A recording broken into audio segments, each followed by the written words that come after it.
in your experience, why do you think that perfectly capable people and experienced people stay in roles that just doesn't fulfill them?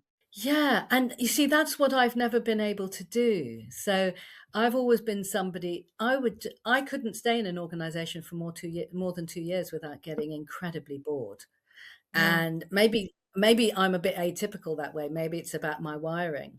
But I just felt I was always hungry to try and realize some deeper purpose that was happening for me. So when I stand back and I ask, I think what I've learned over the years is that the human being is most attached to habit. And this is where the work you've been doing is so incredibly um, uh, uh, apt, because the fact is that we love a habit, and even if that habit harms us, once we get into a customary way of doing something or a customary way of thinking, we would rather stick with that than go through the discomfort of groundlessness, of having to remake ourselves and having to face uncertainty.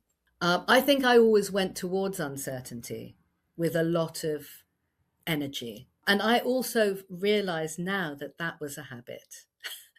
That's really And interesting. And yeah, how do we then identify those habits that don't actually serve us? And then at what point do we realize the real cost of sticking with the security? Or it could actually just be a perceived security over our yes, ambitions. What is the yes, cost of 100%. that? I think there's a fundamental thing that we have as humans, and which is that we have this faculty for wondering where we came from, what we're here for, and where we're going to go when our bodies turn to dust.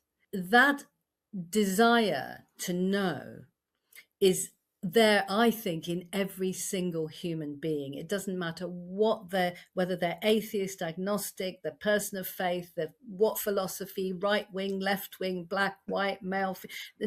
Everybody has this thing in them, which is, where have I come from? Why am I here? What's the purpose of my life? Where am I going?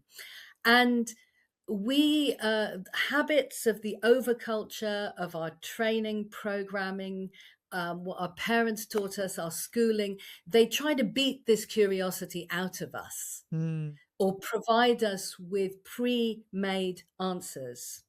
And the fact is, you came into this life on your own, and you will go out on your own, and in between it's an incredible journey. It's so many things could happen in that journey, so many things that are unpredictable, that have never happened to anybody else because nobody ever has been you. And the cost of choosing that sort of stability that doesn't fulfill you, over the wide open mystery of who you really are, is, I think it's the highest cost. It's the spiritual cost. It's more than money. It's more than wealth.